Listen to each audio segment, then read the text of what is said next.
Este es un canal dedicado a la lectura de la buena literatura, novelas, cuentos, poesías, ensayos. La idea es compartir un momento ameno en compañía de los mejores escritores de América Latina y el mundo. Si te gusta esta propuesta, te invito a suscribirte, darle like a mis videos y si querés que lea algún autor, autora u obra en especial, hacémelo saber en la caja de comentarios. Y sin más, comencemos.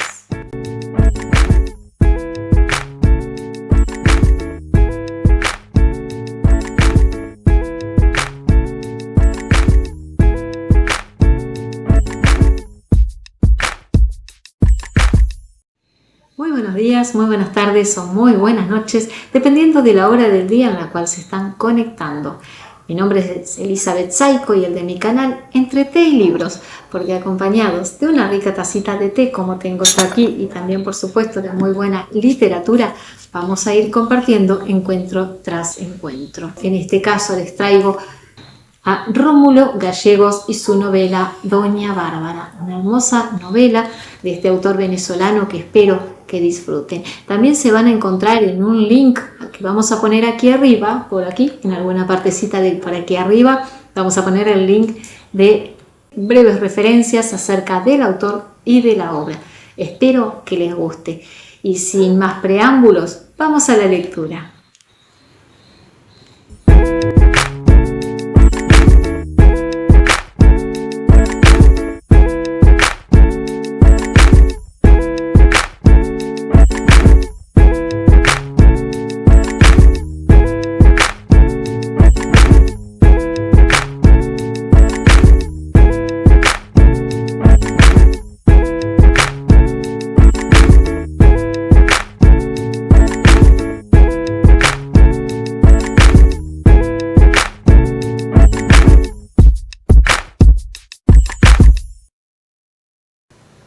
Doña Bárbara, primera parte, capítulo primero.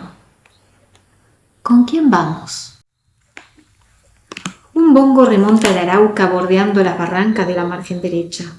Dos bogas lo hacen avanzar mediante una lenta y penosa maniobra de galeotes, insensibles al tórrido sol los broncíneos cuerpos sudorosos, apenas cubiertos por unos mugrientos pantalones remangados a los muslos, alternativamente afincan en el limo del cauce largas palancas, cuyos cabos superiores sujetan contra los duros cojinetes de los robustos pectorales, y encorvados por el esfuerzo, le dan impulso a la embarcación pasándosela bajo los pies de proa a popa, con pausados pasos laboriosos, como si marcharan por ella.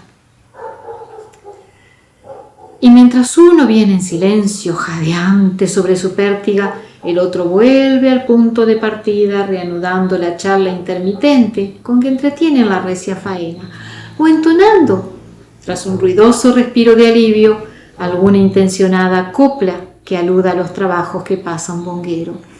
Leguas y leguas de duras remontadas, a fuerza de palancas, o coleándose a trechos de las ramas de la vegetación ribereña.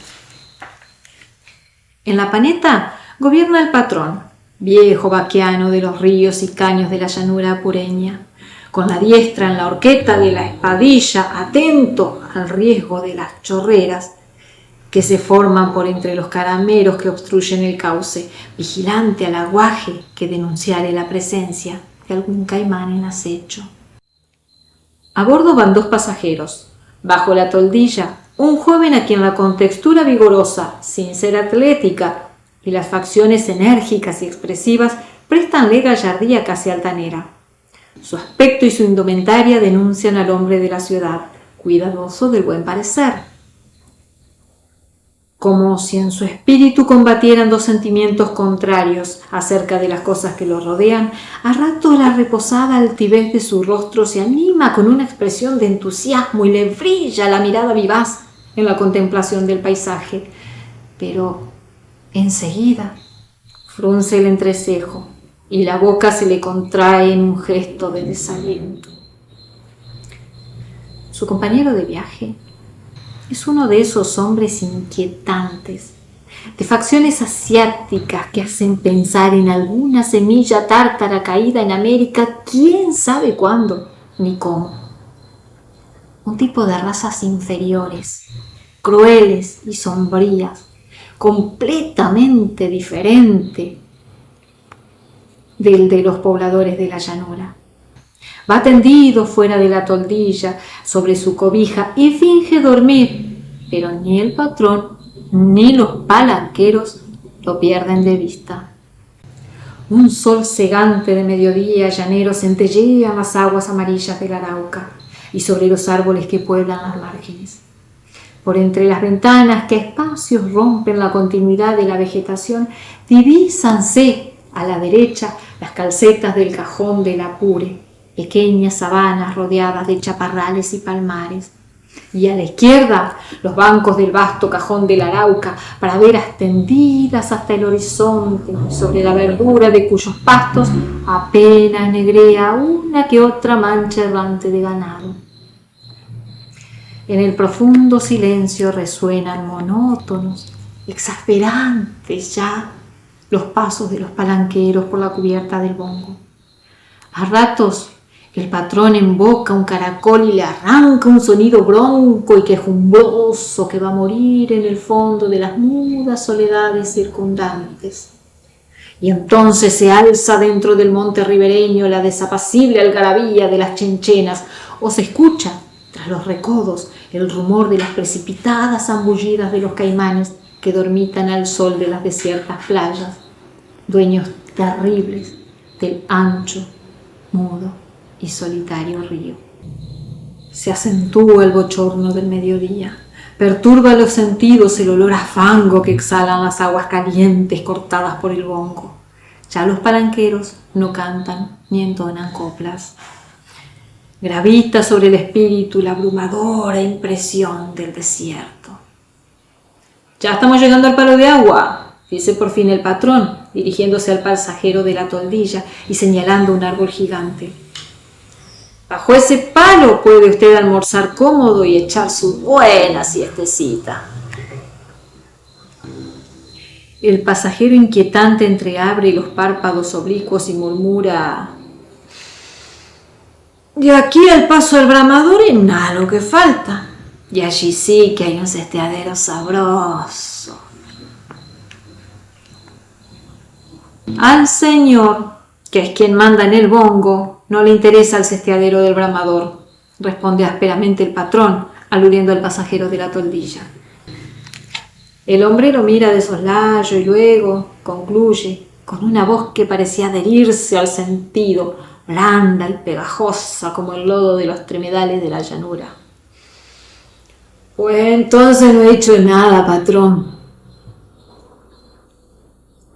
Santos Luzardo vuelve rápidamente la cabeza. Olvidado ya de que tal hombre iba en el bongo, ha reconocido ahora de pronto aquella voz singular. Fue en San Fernando donde por primera vez la oyó, al atravesar el corredor de la pulpería. Conversaban allí de cosas de su oficio, algunos peones ganaderos, y el que en ese momento llevaba la palabra se interrumpió de pronto para decir después: «Ese es el hombre». La segunda vez fue en una de las posadas del camino. El calor sofocante de la noche lo vio obligado a salir al patio, y en uno de los corredores 2 hombres se mecían en sus hamacas, y uno de ellos concluía de esta manera el relato que le hiciera el otro: «Yo lo que hice fue arrimarle la lanza, lo demás lo hizo el difunto, él mismo se la fue clavandito como si le gustara el frío del hierro». Finalmente, la noche anterior, por habérsele atarrillado el caballo llegando ya a la casa del paso por donde guasaría, el Arauca se vio obligado a pernoctar en ella, para continuar el viaje al día siguiente en un bongo que a la sazón tomaba allí una carga de cueros para San Fernando. Contratada la embarcación y concertada la partida para el amanecer, ya al coger el sueño oyó que alguien decía por allá: «Váyase adelante, compañero, que yo voy a ver si que pone el bongo». Fueron 3 imágenes claras y precisas, en un relámpago de memoria, y Santos Luzardo sacó esta conclusión que habría de dar origen al cambio de los propósitos que lo llevaban al Arauca. Este hombre viene siguiéndome desde San Fernando. Lo de la fiebre no fue sino un ardid. ¿Cómo no se me ocurrió esta mañana? En efecto, al amanecer de aquel día, cuando ya el bongo se disponía a abandonar la orilla, había aparecido aquel individuo tiritando bajo la cobija con que se abrigaba y proponiéndole al patrón: «Amigo, ¿quiere hacerme el favor de alquilarme un puentecito? Necesito ir al paso del bramador y la calentura no me permite sostenerme a caballo. Yo le pago bien, ¿sabe?» «Lo siento, amigo», respondió el patrón, llanero malicioso, después de echarle una mirada escrutadora. «Aquí no he puesto que yo pueda alquilarle, porque el bongo navega por la cuenta del señor que quiere ir solo». Pero Santos Luzardo, sin más prenda y sin advertir la significativa guiñada del bonguero, le permitió embarcarse. Ahora le observa de soslayo y se pregunta mentalmente: ¿qué se propondrá este individuo?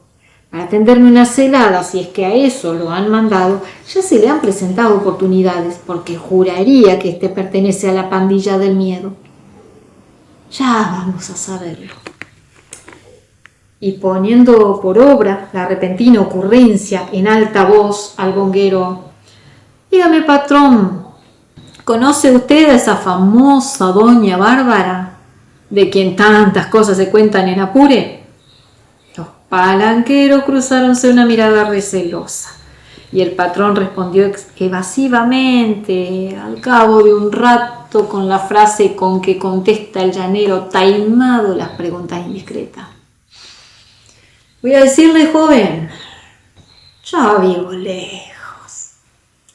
Luzardo sonrió comprensivo, pero insistiendo en el propósito de sondear al compañero inquietante, agregó sin perderlo de vista: «Dicen que es una mujer terrible, capitana de una pandilla de bandoleros encargados de asesinar a mansalva a cuantos intentan oponerse a sus designios».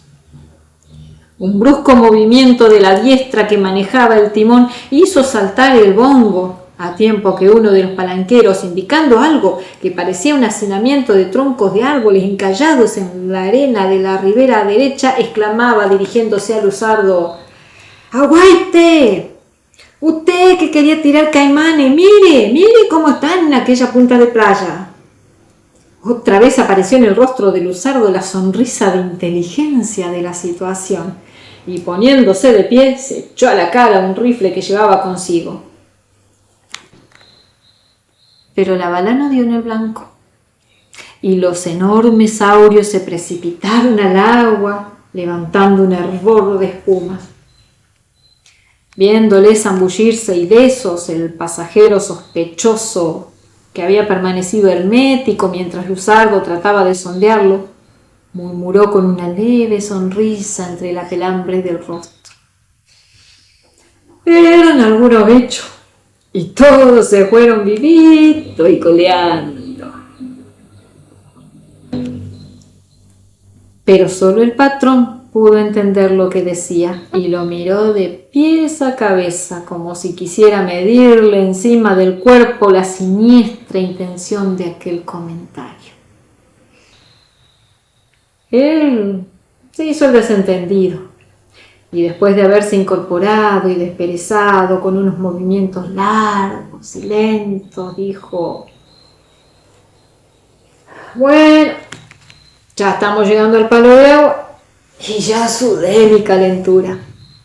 Lástima que se me haya quitado, sabrosita que estaba».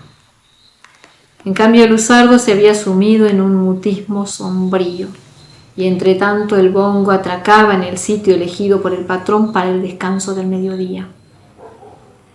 Saltaron a tierra.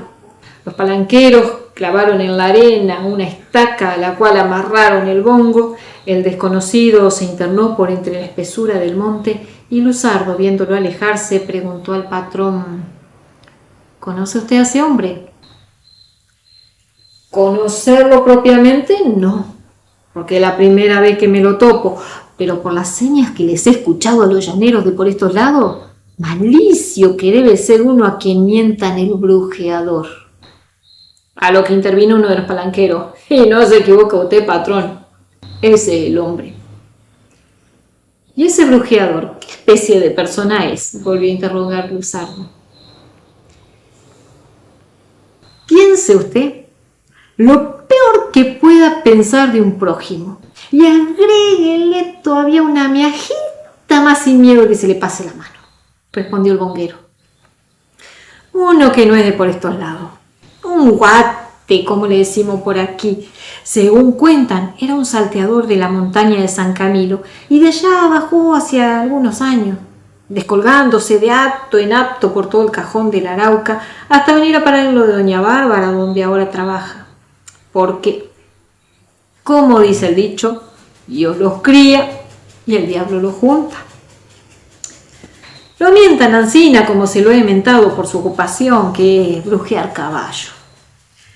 Como también aseguran que sabe las oraciones que no mancan para sacarle el gusano a la bestia y a las reses. Pero para mí, sus verdaderas ocupaciones son otras. Esa que usted mentó delante, que, por cierto, por poco no me hace trambucar el bongo con decirle que es el espaldero preferido de Doña Bárbara. Luego, no me había equivocado. En lo que sí se equivocó fue en haberle brindado puesto en el bongo a ese individuo. Y permítame un consejo, porque usted es joven y forastero por aquí, según parece. No acepten nunca, compañero de viaje, a quien no conozca como a sus manos. Y ya que me he tomado la licencia de darle uno, voy a darle otro también, porque me ha caído en gracia. Tenga mucho cuidado con Doña Bárbara. Usted va para Altamira, que es como decir lo corredero de ella. Ahora sí puedo decirle que la conozco. Es a una mujer que ha fustaneado a muchos hombres y al que no trambuca con sus carantoñas lo compone con un bebedizo, se lo amarra a las pretinas y hace con él lo que se le antoje, porque también es faculta en brujería. Y si es con el enemigo, no se le agua el ojo para mandar a quitarse de por delante a quien se le atraviese, y para eso tiene al brujeador. Usted mismo lo ha dicho. Yo no sé qué viene buscando usted por estos lados, pero no está de más que le repita. Váyase con tiento. Esa mujer tiene su cementerio. Santos Luzardo se quedó pensativo. Y el patrón, temeroso de haber dicho más de lo que se le preguntaba, concluyó tranquilizador. Pero, ¿cómo le digo esto, también le digo lo otro? Eso es lo que cuenta la gente. Pero no hay que fiarse mucho, porque el llanero es mentiroso y nación, aunque me esté mal el decirlo. Y hasta cuando cuenta algo que es verdad, lo desajera tanto que como si fuera mentira. Además, por lo de la hora presente no hay que preocuparse. Aquí habemos 4 hombres y un rifle, y el viejito viene con nosotros. Mientras ellos hablaban así en la playa, el brujeador, oculto tras un mogote, se enteraba de la conversación. A tiempo que comía con la lentitud peculiar de sus movimientos, de la ración que llevaba en el por si acaso. Entretanto, los palanqueros habían extendido bajo el palo de agua la manta de Luzardo y colocado sobre ella el maletín donde éste llevaba sus provisiones de boca. Luego sacaron del bongo las suyas. El patrón se les reunió y mientras hacían el frugal almuerzo a la sombra de un paraguatán, fue refiriéndole a Santos anécdotas de su vida por los ríos y caños de la llanura. Al fin, vencido por el bochorno de la hora, guardó silencio y durante largo rato solo se escuchó el leve chasquido de las ondas del río contra el bongo. Extenuados por el cansancio, los palanqueros se tumbaron boca arriba en la tierra y pronto comenzaron a roncar. Luzardo se reclinó contra el tronco del palo de agua, sin pensamiento. Abrumado por la salvaje soledad que lo rodeaba, se abandonó al sopor de la siesta.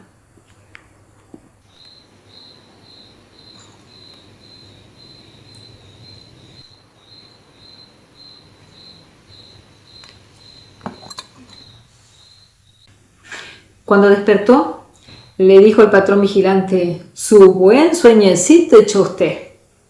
En efecto, ya empezaba a declinar la tarde y sobre la Arauca corría un soplo de brisa fresca. Centenares de puntos negros erizaban la ancha superficie. Trompas de babas y caimanes que respiraban a flor de agua, inmóviles, adormitados a la tibia caricia de las turbias ondas. Luego comenzó a asomar en el centro del río la cresta de un caimán enorme. Se abolló por completo, abrió lentamente los párpados escamosos. Santo Luzardo empuñó el rifle y se puso de pie, dispuesto a reparar el hierro de su puntería momentos antes.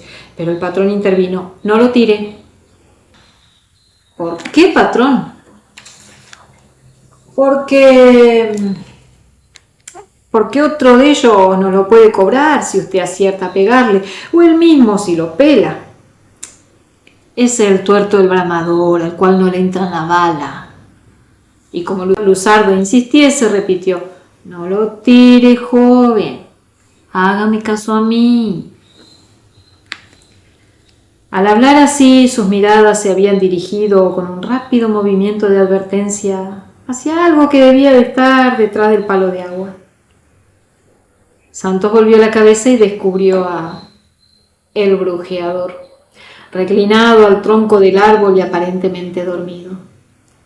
Dejó el rifle en el sitio de donde lo había tomado, rodeó el palo de agua y deteniéndose ante el hombre lo interpeló sin hacer caso de su ficción de sueño. ¿Con qué es usted amigo de ponerse a escuchar lo que pueden hablar los demás? El brujeador abrió los ojos lentamente, tal como lo hiciera el caimán, y respondió con una tranquilidad absoluta: amigo de pensar mis cosas callado es lo que soy. Desearía saber cómo son las que usted piensa, haciéndose el dormido. Sostuvo la mirada que le clavaba a su interlocutor y dijo: tiene razón el señor. Esta tierra es ancha y todos cabemos en ella sin necesidad de estorbarnos los unos a los otros. Hágame el favor de dispensarme que me haya venido a recostar este palo, ¿sabe? Y fue a tumbarse más allá, supino y con las manos entrelazadas bajo la nuca. La breve escena fue presenciada con miradas de expectativa por el patrón y por los palanqueros, que se habían despertado al oír voces con esa rapidez con que pasa del sueño profundo a la vigilia el hombre acostumbrado a dormir entre peligros. Y el primero murmuró: al patiquín, ¿cómo que no le asustan los espantos de la sabana? Inmediatamente propuso Luzardo: cuando usted quiera, patrón, podemos continuar el viaje. Ya hemos descansado un poco. Pues enseguida. Y a el brujeador con tono imperioso: arriba, amigo, ya estamos de marcha. Gracias, mi señor, respondió el hombre sin cambiar de posición. Le agradezco mucho que quiera llevarme hasta el fin, pero de aquí para adelante puedo irme caminando al píritu, como dicen los llaneros cuando van de a pie. No estoy muy lejos de casa. Y no le pregunto cuánto le debo por haberme traído hasta aquí, porque sé que las personas de su categoría no acostumbran cobrarle al pata en el suelo los favores que le hacen. Pero sí me le pongo a la orden, ¿sabe? Mi apelativo es Melquía de Gamarra para servirle, y le deseo buen viaje aquí pa'lante. Sí, señor. Ya Santos se dirigía al bongo cuando el patrón, después de haber cruzado algunas palabras en voz baja con los palanqueros, lo detuvo, resuelto a afrontar las emergencias. Aguárdese, yo no dejo a ese hombre por detrás de nosotros dentro de este monte. O él se va primero o nos lo llevamos en el bongo. Dotado de un oído sutilísimo, el brujeador se enteró. No tenga miedo, patrón. Yo me voy primero que ustedes y le agradezco las buenas recomendaciones que ha dado de mí, porque las he escuchado todas, ¿sabe? Y diciendo así se incorporó, recogió su cobija, se echó al hombro por si acaso, todo con una calma absoluta, y se puso en marcha por la sabana abierta que se extendía más allá del bosque ribereño. Embarcaron. Los palanqueros desamarraron el bongo y después de empujarlo al agua honda, saltaron a bordo y requirieron sus palancas, a tiempo que el patrón, ya empuñada la espadilla, hizo al Luzardo esta pregunta intempestiva. ¿Es usted buen tirador? Y perdóneme la curiosidad. Por la muestra muy mala, patrón. Tanto que no quiso usted dejarme repetir la experiencia. Sin embargo, otras veces he sido más afortunado. Ya ve, exclamó el bonguero, usted no es mal tirador. Yo lo sabía. En la manera de echarse el rifle a la cara se lo descubrí. Y a pesar de eso, la bala fue a dar como a 3 brazas el rollo de Caimanes. Al mejor cazador se le va la liebre, patrón. Sí, pero en el caso suyo hubo otra cosa. Usted no dio en el blanco, con todo y ser muy buen tirador, porque junto suyo había alguien que no quiso que le pegara a los Caimanes. Y si yo le hubiera dejado hacer el otro tiro, lo pela también. El brujeador. ¿No es eso? ¿Cree usted, patrón, que ese hombre posea poderes extraordinarios? Usted está mozo. Todavía no ha visto nada. La brujería existe. Si yo le contara un pasaje que me han referido ese hombre, se lo voy a echar, porque es bueno que sepa qué atenerse. Escupió la mascada de tabaco y ya iba a comenzar su relato cuando uno de los palanqueros lo interrumpió advirtiéndole: vamos solos, patrón. Es verdad, muchacho. Hasta eso obra el condenado brujeador. Volen para tierra otra vuelta. ¿Qué pasa?, inquirió Luzardo. ¿Que se nos ha quedado el viejito en tierra? Regresó el bongo al punto de partida. Puso de nuevo el patrón rumbo afuera, a tiempo que preguntaba alzando la voz: ¿con quién vamos? Con Dios, respondieron los palanqueros. Y con la Virgen, agregó él. Y luego a Luzardo: ese era el viejito que se nos había quedado en tierra. Por estos ríos llaneros, cuando se abandona la orilla, hay que salir siempre con Dios. Son muchos los peligros de trambucarse, y si el viejito no va en el bongo, el bonguero no va tranquilo. Porque el caimán acecha sin que se le vea ni el aguaje. Y el temblador y la raya están siempre a la parada. Y el cardumen de los amuritos y de los caribes que dejan a un cristiano los puros huesos antes de que se puedan nombrar las 3 divinas personas. Ancho llano, inmensidad bravía, desiertas praderas sin límites, hondos, mudos y solitarios ríos. Cuán inútil resonaría la demanda de auxilio al vuelco del coletazo del caimán en la soledad de aquellos parajes. Solo la fe sencilla de los bongueros podía ser esperanza de ayuda, aunque fuese la misma ruda fe que los hacía atribuirle poderes sobrenaturales al siniestro brujeador. Ya Santos Luzardo conocía la pregunta sacramental de los bongueros del Apure, pero ahora también podía aplicársela a sí mismo, pues había emprendido aquel viaje con un propósito y ya estaba abrazándose a otro completamente opuesto.